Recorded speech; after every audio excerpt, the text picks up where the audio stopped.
Woman power. Woman power. 2,000 years of male society, laying fear and tyranny, seeking grace and money, clinging to values vain and phony.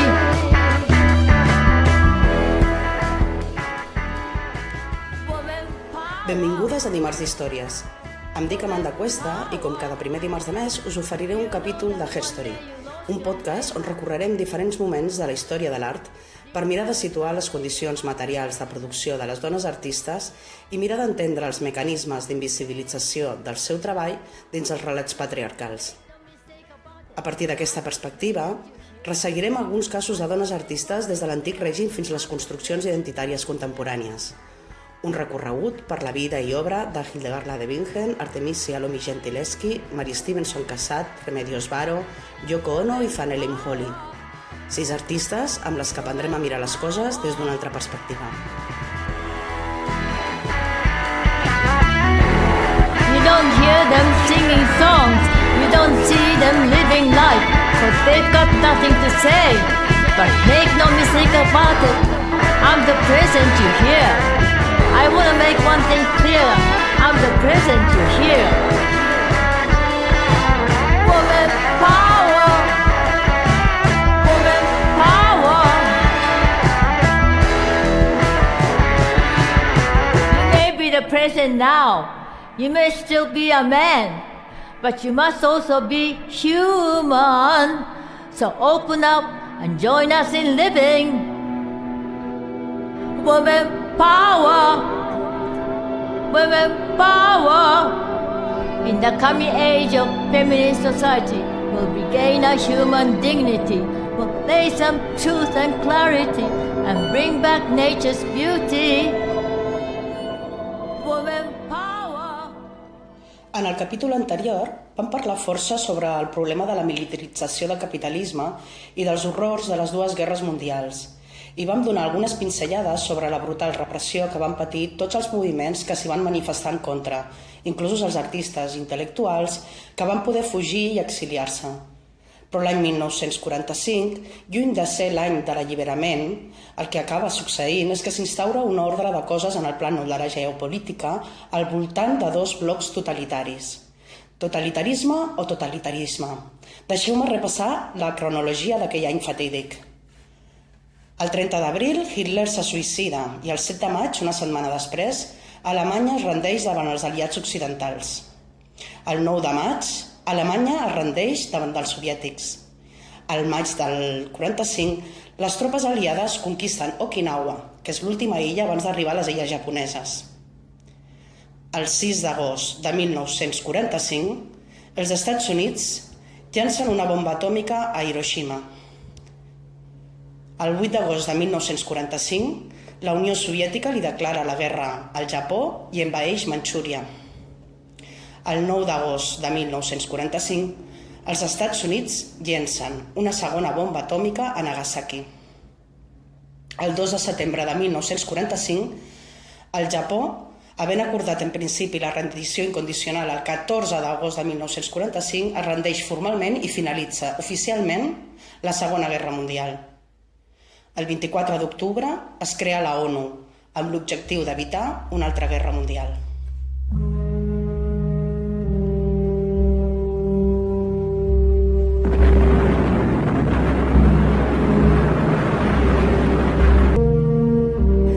Si sumamos el número de personas que murieron de forma instantánea por las explosiones y las que murieron durante los años siguientes como consecuencia de la radiación, el número de víctimas mortales ascendería a más de 250.000. El objetivo del lanzamiento de las bombas atómicas, sin previo aviso y sobre población civil indefensa, no era el de poner punto y final a la Segunda Guerra Mundial, como tantas veces se nos ha repetido, para justificar este salvaje crimen. El verdadero objetivo de los Estados Unidos era poner bajo sus órdenes a las islas japonesas, evitar un largo proceso de negociaciones de paz que podría haber hecho que los soviéticos tomaran posiciones en el Pacífico y, sobre todo, demostrar al mundo el destino que les esperaba a aquellos países que osaran oponerse a los intereses estadounidenses. Aquell 6 d'agost, el dia de la primera bomba atòmica, el president Truman va dir en roda de premsa: «Hem gastat més de 2.000 milions de dòlars en la major aposta científica de la història i hem guanyat». L'àudio que heu escoltat és un dels materials que van circular amb motiu de la Marxa Mundial per la Pau i la No Violència. El 7 de juliol de 2017, una aclaparadora majoria de les Nacions Unides van adoptar un acord mundial històric per a prohibir les armes nuclears, conegut oficialment com el Tractat de Prohibició d'Armes Nuclears. El 22 de gener passat, d'aquest 2021, va entrar finalment en vigor el TPAN. Aquest tractat és una victòria de la societat civil organitzada i ha sigut fruit de la campanya internacional per a l'abolició de les armes nuclears, de la qual la Lliga Internacional de Dones per la Pau i la Llibertat, l'organització del pacifisme feminista creada el 1915, entre d'altres organitzacions, en va formar part, i la labor de la qual va ser reconeguda amb el Premi Nobel de la Pau del 2017. Aquest text, de fet, s'ha considerat la primera llei feminista contra les armes nuclears, tot i que cap potència nuclear encara no l'ha signat, ni cap membre de la OTAN, tampoc Espanya. Després diran que demanar pau i amor és una tonteria naïf.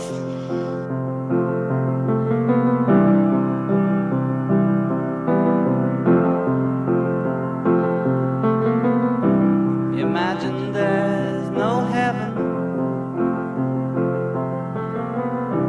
It's easy if you try. No hell below us. Above us only sky.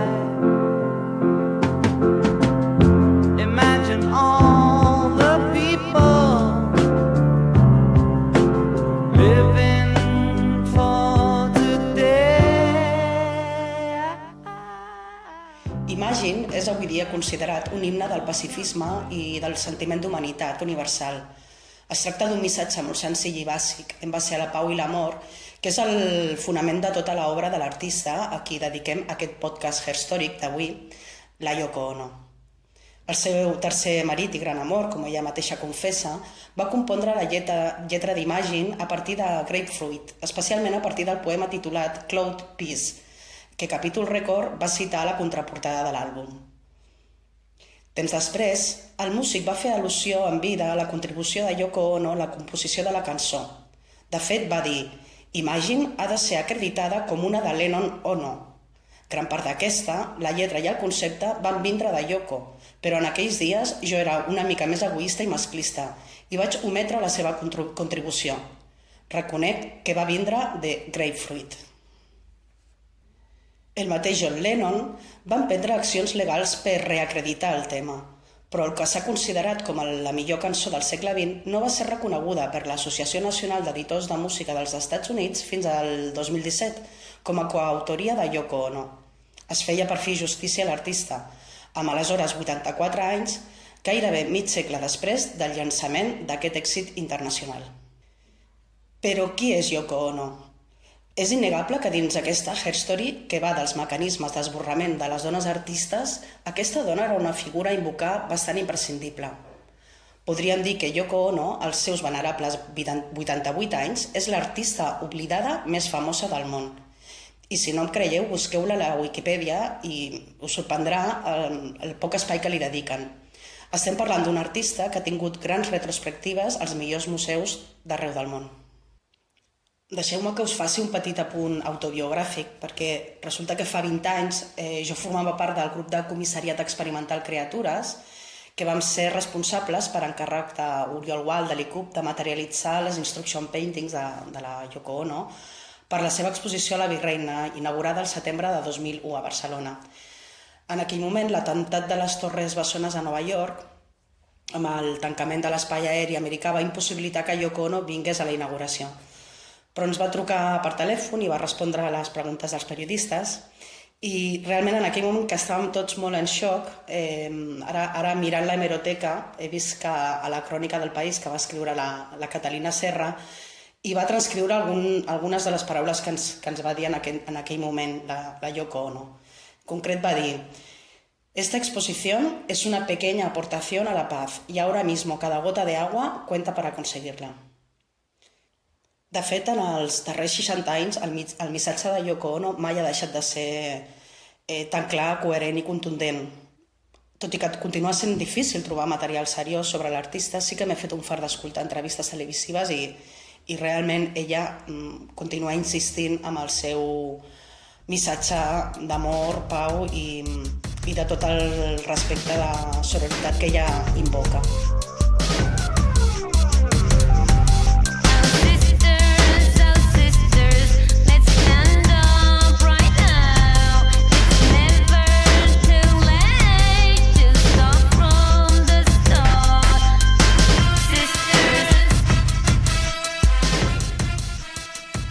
La Yoko Ono va néixer a Tòquio l'any 1933, com sabem ve de família aristocràtica per part de pare i una família directament emparentada amb l'emperador Hirohito, i sabem que el pare tenia una gran afició a la música, fet pel qual la Yoko Ono va rebre informació en una escola per nens amb especial talent musical i inclús sembla ser que va interpretar algun concert amb una edat molt temprana. Per part de la mare, i la Isoko Yosuda, era una família de banquers. La família de la mare era la fundadora i propietària d'un banc mercantil i per aquest motiu no van veure amb bons ulls les aspiracions artístiques del pare, del Teisuke Ono, i el van forçar a vincular-se als negocis financers. Però sembla que el pare va ser un gran aliat de les aspiracions artístiques de la nena Yoko. Així que l'origen de Yoko Ono és totalment privilegiat, és l'èlit del poder polític i financer del Japó dels anys 30. En aquell moment al Japó es produeix un triple enfrontament entre les forces conservadores i tradicionalistes, la necessitat de les èlits d'assimilar-se als corrents occidentals de la modernitat i la irrupció per sota de totes les contestacions de classe i les internacionals obreres que també estaven tenint lloc a Europa. Diguem que la família de la Yoko formava part d'aquestes èlits cosmopolistes més obertes a la cultura occidental. Quan es produeixen els brutals bombardejos aliats a Tòquio, el 1944, Yoko Ono té 12 anys i sobreviu gràcies a l'acollida de familiars que disposen d'un búnquer especial. Després resulta tot una mica confusa la seva biografia. El que sí que ella ha explicat és que va patir una violació als 16 anys. De fet, l'any 1969 va realitzar un film titulat Rape, violació. Però dins d'aquesta confusió de la postguerra sembla que la família es va traslladar a San Francisco, a Nova York i a Hanoi pel treball del pare i que finalment es va convertir, la Yoko Ono, en la primera dona a ser acceptada a la carrera de filosofia de la Universitat Gakushūin, coneguda com el col·legi com un dels col·legis més exclusius del Japó, on de fet va estudiar al costat de l'actual emperador Akihito. Més tard, a Nova York, va començar a assistir a la Sarah Lawrence College per estudiar composició i poesia contemporània i allí va començar a interessar-se per l'avantguarda.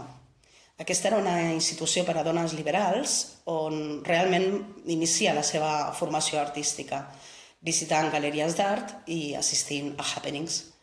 És a Nova York, a la que és de fet la seva ciutat, on Yoko Ono va ser influenciada per l'onada d'intel·lectualitat radical que es va forjar després de la finalització de la Segona Guerra Mundial.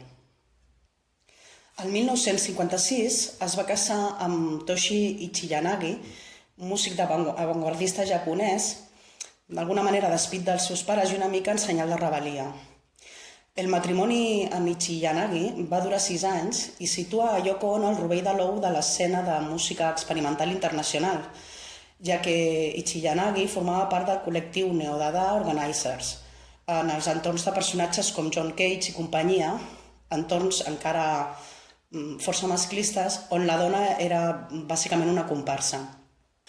Aquest matrimoni i tota la motxilla que ja portava ella, i que no ha rememorat tampoc gaire públicament, sembla que la va fer molt infeliç i que en finalitzar la relació va haver un intent de suïcidi i enmig d'aquesta tempesta la seva poderosa família la va internar a una clínica psiquiàtrica el mateix que li va passar a la Leonora Carrington.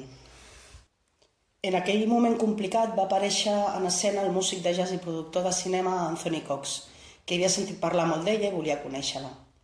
Als pocs mesos, el 1962, es van casar i van tenir una filla, la Kyoko, el 1963. Després de divorciar-se, als 4 anys del seu enllaç, Yoko va haver de lluitar amb ell per la custòdia de la filla que tenien en comú. Una sentència judicial li va donar la raó amb ella, però Cox va segrestar Kyoko i va desaparèixer amb la nena el 1971, quan la nena tenia 8 anys, canviant-li el nom i amagant-la en una secta. Yoko va emprendre la cerca de la seva filla amb ajuda de la policia i d'investigadors privats, però no va tornar a veure-la fins que aquesta ja tenia 31 anys. D'això ara s'anomena violència vicària. Mentre tot això li passa en el pla de la vida, com a artista, Yoko venia elaborant des de principis de la dècada dels 50 la base de les seves pràctiques, en estreta relació amb el moviment Fluxus. El moviment, integrat per George Macunia, John Cage, Henry Flynn i Nam June Paik, entre d'altres, tenia objectius socials abans que estètics i pretenia aniquilar la imposada separació entre art i vida i formulava un art d'acció, pròxim als happenings que en aquests moments inicials dels anys 60 estaven a l'ordre del dia. El moviment Fluxus experimentava amb els límits del paradigma artístic. Fluxus fou un moviment internacional que va beure de la font del neodadaisme i, si recordeu el capítol anterior, veureu que el corrent, malgrat les guerres, la repressió i l'exili, venia corrent des de feia dècades amb expressa voluntat de dinamitar la moral burgesa i fer una ferma aposta per la vida lliure. Però en el clima de la Guerra Freda i amb la bomba atòmica encara fumejant, la cacera de bruixes anticomunista, l'avantguarda artística neodadà anava fent, bastant discretament, mentre el corrent de l'expressionisme americà, venut com el corrent d'avantguarda genuïnament americà i expressió de la llibertat individual, s'anava fent puesto. El Fluxus fou un corrent que, gairebé sense formalitzar, anunciava els principis bàsics de llibertat, antibèl·lics, antiestat, anticapitalista, de sexualitat lliure, però, com us deia, sense fer gaire soroll, sense ser massa explícits mai. Fluxus és una aposta clara pel treball col·laboratiu i és molt important, té molta força la idea de crear una gran comunitat, de generar cadenes internacionals de mails, de notes, de dibuixos que corrien pels continents de carta en carta i que mantenia tot l'esperit transgressor dels neodadaistes i dels surrealistes com a un rumor secret. En aquella època, a principis dels anys 60, el loft de Yoko Ono a Nova York era un punt on es realitzaven festes i performances que incloïen música, poesia i lectures de textos. Yoko Ono era un referent com a integrant fonamental del grup, però on també circularen personatges com Marcel Duchamp o Joseph Beuys, i amb també la presència d'altres nombroses dones artistes de gran importància, on en molts casos es van realitzar accions que actualment denominaríem com a art protofeminista. Entre les dones artistes que formaren part d'aquesta escena és imprescindible citar la Carol Schneemann. La proposta artística de Schneemann es va caracteritzar principalment per la recerca de les tradicions visuals al voltant dels tabús i el cos de l'individu en relació a les convencions socials.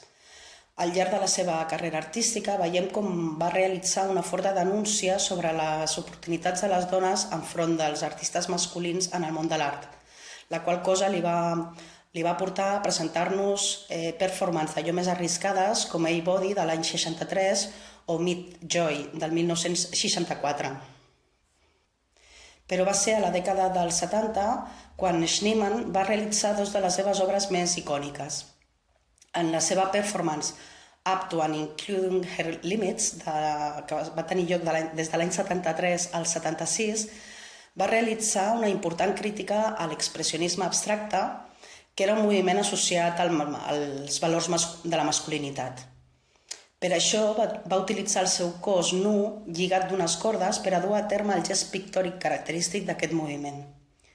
Anys més tard, el 1975, realitza la performance interior Scroll, influenciada pel Fluxus, on du a terme la lectura del text Cézanne, she was a great painter, mentre situa el seu cos nu sobre una taula, per finalment acabar llegint un manifest feminista que prèviament havia extret de la seva vagina.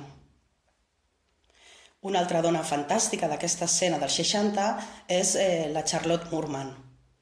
El 1967 va aconseguir notorietat per la seva interpretació de l'òpera de Nam June Paik, Sexotronic, una interpretació al cello seminua que li va costar el seu arrest sota càrrecs d'exposició indecent, encara que finalment se li va suspendre la sentència.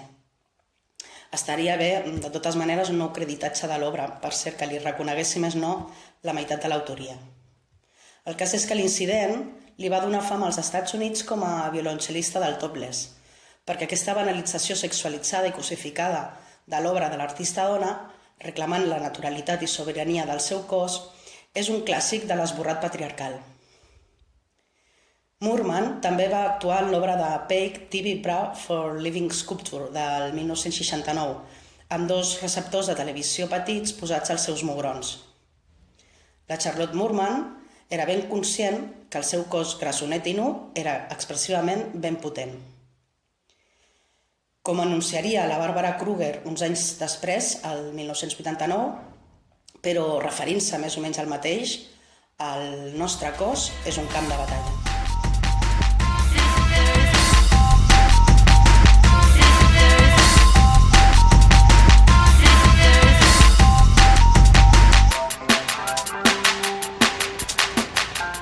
Reprenent el fil de Yoko Ono, des del Fluxus s'anuncien les propostes radicals en formats discrets, barats, que corren de bústia en bústia arreu del món. Les edicions d'artistes són imprescindibles per entendre aquest moviment, artista per artista, postal a postal. Yoko Ono publica Grapefruit, Pomelo, el 1964, Aranja en català. Pomelo, aranja, és un híbrid de llimona i taronja, diu Yoko Ono. La frase conté un dels punts essencials del budisme zen, del qual l'artista és en gran part d'autora, tant estètica com filosòficament. Per aquesta espiritualitat, la lògica i el pensament discursiu amaguen una manera de pensar més profund, en el qual els contraris queden eliminats en un quelcom més intuïtiu i primigeni, on tot es fon darrere d'una il·luminació que convida a veure una realitat insospitada.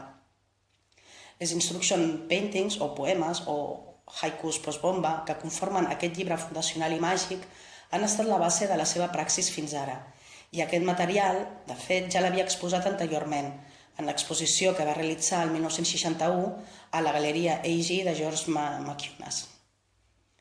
Aquestes aparentment senzilles instruccions són la base dels seus films, de les accions, de les performances, però també de la seva trajectòria musical, tant punk com electrònica i la més pop. I és també en aquestes frases on ha desplegat el seu activisme pacifista i ecofeminista conscient de la gran visibilitat que va anar acumulant al llarg dels anys. Una de les meves obres favorites de la Yoko Ono és la Cut Piece, que de fet és una obra que té moltes versions. L'any 1964 va realitzar per primer cop aquesta performance al Yamaichi Concert Hall de Kyoto, més tard repetida a Nova York, Londres i París. Aleshores, al Japó, ella ja era una celebrity degut al gran escàndol que havia generat el seu primer i sonadíssim divorci. En aquesta performance, l'artista esdevé un objecte artístic i els espectadors havien de decidir què fer amb les tisores posades a la seva disposició davant aquella dona. Quina part tallar de la seva vestimenta, inclosa la roba interior, o el propi cos de la performer, facilitant la trobada íntima entre artista i espectador actiu. En aquesta performance, ella es converteix en un símbol de passivitat i vulnerabilitat femenina, mentre que ofereix a l'espectador la possibilitat d'exercir violència sexista i racista, especialment en les versions occidentals de l'acció, cap a ella, que aguanta estoicament. Un gest meravellosament reprès 10 anys més tard, el 1974, per Marina Abramović a la seva obra Rhythm Zero.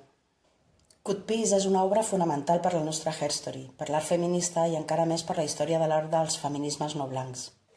El feminisme de Yoko Ono podria insertar-se dins els corrents de l'ecofeminisme, una espiritualitat essencialista que connecta l'esperit abstracte del femení amb la terra, en el seu sentit més profund, i en una posada en valor dels atributs de la feminitat, despreciats habitualment pel patriarcat, com a motor per fer del món un lloc més equilibrat i feliç on tant l'home com la dona poden sentir-se millor.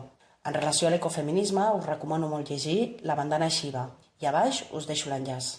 La perspectiva feminista de Yoko Ono no proposa un escenari a partir de les característiques femenines i masculines ja existents. El que ella planteja és una transformació del món cap a una consciència i intel·ligència de la feminitat i convertir-lo en una societat orgànica, senzilla, connectada amb la vida i no amb la competició o la confrontació, basada en l'amor, en comptes en la raó. Segons Ono, una societat que escoltés també l'esperit femení seria una societat equilibrada, amb tranquil·litat i satisfacció. Des del seu pacifisme profund, d'algú a qui li han caigut bombes atòmiques al cap, sempre ha exposat que el canvi fonamental dins d'una societat només es posa en joc quan les parts implicades evolucionen en lloc de revoltar-se, sentint des de l'emocional en lloc de pensar des de la raó i buscant la unitat del que ens iguala en lloc d'intentar diferenciar-nos i allunyar-nos dels altres en base a concepcions nacionalistes forçades. Ono considera que els trets femenins han estat menyspreats pels homes, però aclareix que el problema té a veure, més que amb l'espècie humana masculina, amb la naturalesa impacient de la gent. Per ella, el món sap a què es refereix quan parla de l'amor i la pau, perquè tothom experimenta la naturalesa femenina per mitjà dels pensaments empírics de l'amor maternal, intuïcions més potents que les ideologies i la lògica, en l'experiència de l'amor generós de la mare i de la natura. Women power! L'ambient que genera Cut Peace és una situació autoindulgent, d'entrega i confiança total, i el que reflexa és la societat mateixa. Tant ella com el públic es despersonalitzen, esdevenint arquetips, com en la tradició de l'òpera japonesa. És per això que l'actitud dramàtica de la performer, de Yoko Ono i d'altres artistes que l'han interpretat al llarg dels anys, no demostra cap expressió oberta de violència física. L'ús intencionat del cos com a sacrifici va ajudar a fusionar natura, cos i art. La connotació ritual de participar en l'actuació era un ego-stripping, exemplificant un empoderament del jo mitjançant una autopèrdua voluntària. Aquest mecanisme d'actuació era comú als anys 60 com una forma d'expressió de llibertat, un acte autorrevelatori mitjançant el que es podien reafirmar tant la identitat com el cos. Aquest procés de desvinculació, manipulació, humiliació i avaluació crítica autoinfligida va ser una part essencial d'un procés de reestructuració cap a una consciència més gran al voltant del tema que subjau, ja que la peça aborda els problemes de gènere de manera vívida i a mesura que la performance avança, el seu cos comença a ser vist com un objecte sexual. Igual que li va passar a la Marina Abramović 10 anys més tard, la quietud durant el procés d'exposició al públic objectualitza a la dona performer. Cap al final de la performance, la situació és tensa, amb la forma en què algunes persones sexualment agressives s'enfoquen a despullar-la. Cut Peace era una indicació de la lluita per la recuperació del cos, una denúncia del voyeurisme, l'agressió sexual, la subordinació de gènere, la violació de l'espai personal de la dona, la violència de gènere, una acció que obria una porta cap a la denúncia i cap a la recuperació corporal de les dones que als anys 70 agafaria encara més força. A través de la seva Cut Peace, Yoko Ono també posa èmfasi en el joc social. La inactivitat durant el tall del seu vestit indica com els homes han ignorat la posició social de la dona com a inferior a la seva societat. Per això Cut Peace s'ha vist com una obra majoritàriament feminista, tot i que altres autores, com Adrienne Rich, en van ampliar acertadament la lectura en el seu eix racista, ja que el cos de Yoko Ono no només té gènere, i la violència racista i el desig destructiu esdevenen cada cop més evidents en les versions occidentals de la performance. El simbolisme era molt alt en el fet que ella era la víctima figurativa sent tallada pels dictats del domini, perquè el 1964 una dona asiàtica era vista com una esclava obedient, sobrevolant en aquell moment els conflictes de Corea, de Cambodja i de Vietnam. Quan veig al final del vídeo d'Imagine, que és de l'any 1971, i veig la cara que posa Yoko Ono abans de riure i besar el seu amic i company, no puc evitar pensar que està fent servir la mateixa estratègia de Cut Peace de 7 anys abans, molt conscient de l'impacte de la seva actitud com a dona racialitzada. i el seu petó final, voluntari i amorós, és una ment peace, un gest de reparació, un lloc de trobada. La màgia reparadora d'aquest vídeo és la generositat de Yoko Ono estimant i prou. Al llarg de la seva trajectòria, Yoko Ono ha hagut de suportar innombrables comentaris racistes i misògens a la premsa, sobretot després de la ruptura dels Beatles, però ella ho ha superat durant dècades, fent una gran contribució en el canvi de la visió mundial de les dones asiàtiques en general, projectant constantment la imatge d'una dona autoconscient, segura, creativa i de voluntat forta. Els anys següents a Cut Peace, entre el 1964 i el 1972, Yoko Ono va realitzar algunes peces claus de cinema experimental, com Bottom Peace, Fluxus número 4 o Fly Peace. La manera d'expressar-se d'Ono no passava per una estructura rígida. La plàstica, la poesia, la música o les instal·lacions, o totes combinades, li servien d'annexa en una dècada explosiva de cerca, marxes i contramarxes, en la qual tot estava permès. Però de cop, al mig del seu moment àlgid com a artista, el 1966, a la seva exposició a Londres, a la Indica Gallery, top del moment, va i se li creu a la vida una icona pop com era aleshores John Lennon. I a partir d'aquí comença a conciliar, amb l'amor que ve, amb els fills i amb tot el que implica ser més mediàtica i seguir anunciant-se artísticament i com a dona i activista. Podríem dir que li passa el que li passa. No és res que ella busqui, i ella fa el que li toca fer, esdevenir popstar universal.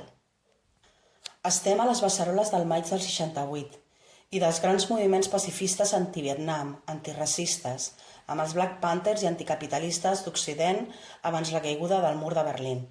L'esperit de l'època era aquest. Potser per això la unió de les dues personalitats artístiques va generar tant d'enrenou.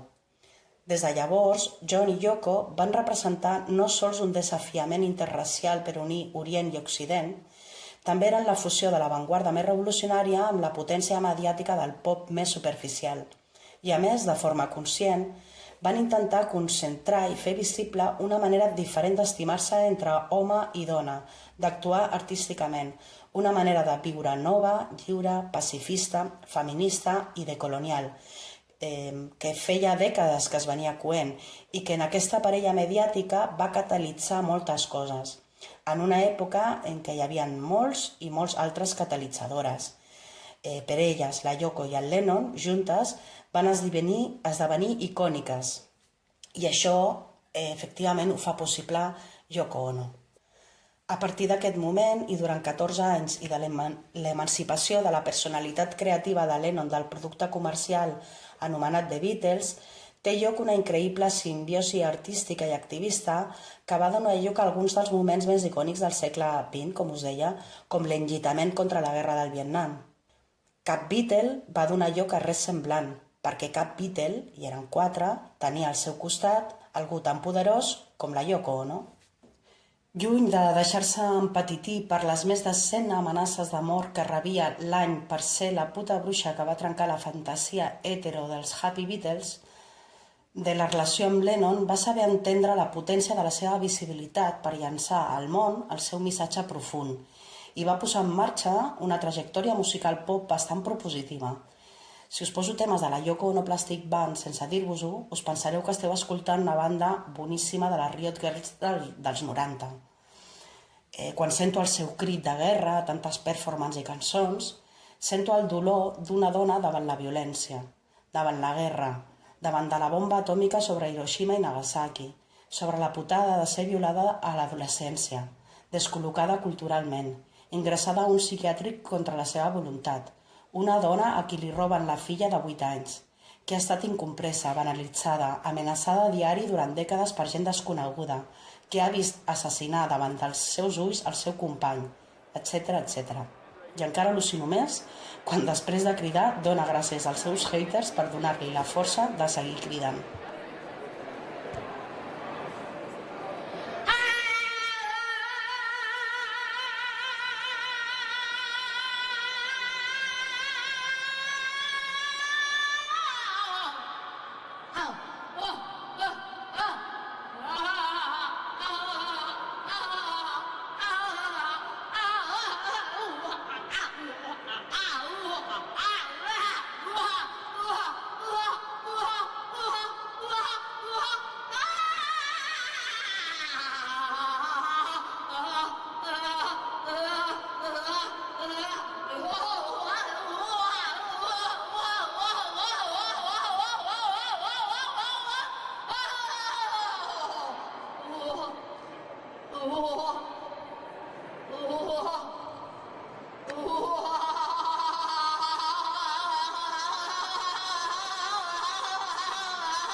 La primera cançó pop de Yoko Ono porta per títol Women is the Nigger of the World.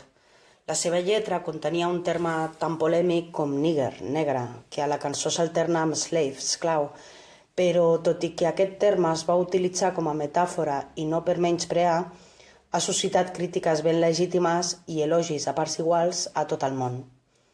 El més sorprenent és que la cançó va ser ben rebuda pels afroamericans. La cançó, que va ser escrita amb l'ajuda de Lennon, implica una descripció del masclisme i de totes les altres coses estranyes que els homes han fet a les dones. Entre la classe política, el congressista afroamericà Ron Dellums va comentar: si es defineix un negre com l'estil de vida d'algú a qui es retallen les oportunitats, la bona notícia és que no cal ser negre per ser negre. A la societat nord-americana, la majoria són negres. L'ús del terme negre no indicava racisme, ja que Yoko Ono com a persona racialitzada s'ha sentit negra sempre, sinó que era una metàfora que indicava la llarga supressió de la feminitat a les societats i les opressions exercides pels homes blancs rics cap a la resta de les persones humanes. L'anècdota que va portar Yoko Ono a escriure la cançó, segons ella explica, té lloc durant una trobada dels Beatles. Els homes es van quedar a la sala d'estar mentre les dones estaven estretes a la cuina. Només Lennon la va convidar a unir-se al grup, mentre que totes les altres noies es van quedar a la cuina. Ono va anar i tornar unes quantes vegades d'una sala a l'altra. I en aquest anar i tornar s'anava adonant que perquè el moviment d'alliberament de les dones tingués èxit, els homes hi havien de participar activament. Com ha dit en alguna ocasió, la majoria de nosaltres, com a dones, esperem poder assolir la nostra llibertat dins de l'estructura social existent, pensant que, en algun lloc, hi ha d'haver un mitjà feliç perquè homes i dones comparteixin llibertat i responsabilitat. Però si només prenguéssim el temps per observar la funció mateixa de la nostra societat, la síndrome de cobdícia, poder, frustració, aviat veurem que no hi ha un mitjà feliç per aconseguir-ho. No hi ha una manera que la societat canviï per si mateixa. Les dones han de fer els canvis. L'objectiu final de l'alliberament femení no és només escapar de l'opressió masculina, sinó anar cap a una societat feminista on les dones, arreu del món, entenguin el seu poder i el facin servir pel bé comú. Doncs bé, noies, sobre resistències i antiracismes feministes i queer seguirem parlant al proper capítol de la mà d'una altra gran dona, contemporània nostra, la Zanele Muholi. Us espero en uns dies a la propera entrega d'aquesta Herstory radiofònica. Moltes gràcies a totes per la vostra escolta.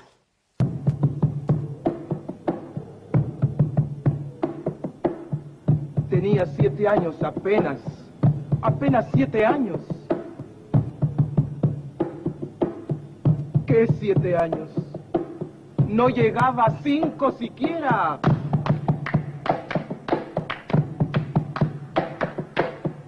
De pronto unas voces en la calle me gritaron: ¡Negra!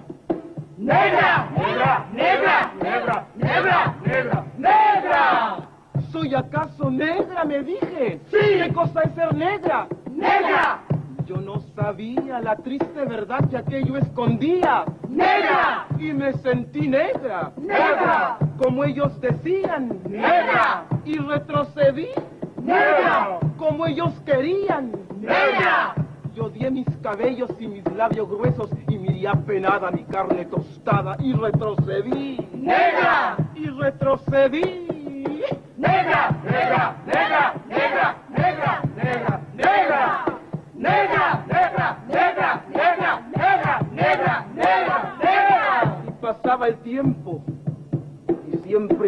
nada.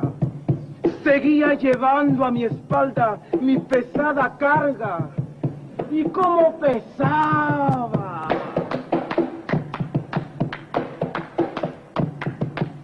Me alacé el cabello, me polvé la cara, y entre mis entrañas siempre resonaba la misma palabra. ¡Negra! ¡Negra! ¡Negra! ¡Negra! ¡Negra! ¡Negra! ¡Negra! Hasta que un día que retrocedía y que iba a caer. ¡Negra! ¡Negra! ¡Negra! ¡Negra! ¡Negra! ¡Negra! ¡Negra! ¡Negra! ¡Negra! ¡Negra! ¡Negra! ¡Negra! ¡Negra! ¡Negra! ¡Negra! ¿Qué? ¿Y qué? ¡Negra! ¡Sí! ¡Negra! ¡Soy! ¡Negra! ¡Negra! ¡Soy! ¡Negra! ¡Sí! ¡Negra! ¡Soy! ¡Negra! ¡Negra! ¡Soy! Yo y en adelante no quiero laciar mi cabello. ¡No quiero! Y voy a reírme de aquellos que por evitar, según ellos, que por evitarnos algún sinsabor llaman a los negros gente de color. ¿Y de qué color? ¡Negro! ¿Y qué lindo suena? ¡Negro! ¿Y qué ritmo tiene? ¡Negro, negro, negro, negro, negro, negro, negro, negro, negro, negro, negro, negro, negro, negro, negro! Al fin comprendí. ¡Al fin! Ya no retrocedo. ¡Al fin! Y avanzo segura. ¡Al fin! Avanzo y espero. ¡Al fin! Y bendigo al cielo porque quiso Dios que negro azabache fuese mi color y ya comprendí. ¡Al fin! Ya tengo la llave. Negro, negro, negro, negro, negro, negro, negro, negro, negro, negro, negro, negro, negro, negro, negro.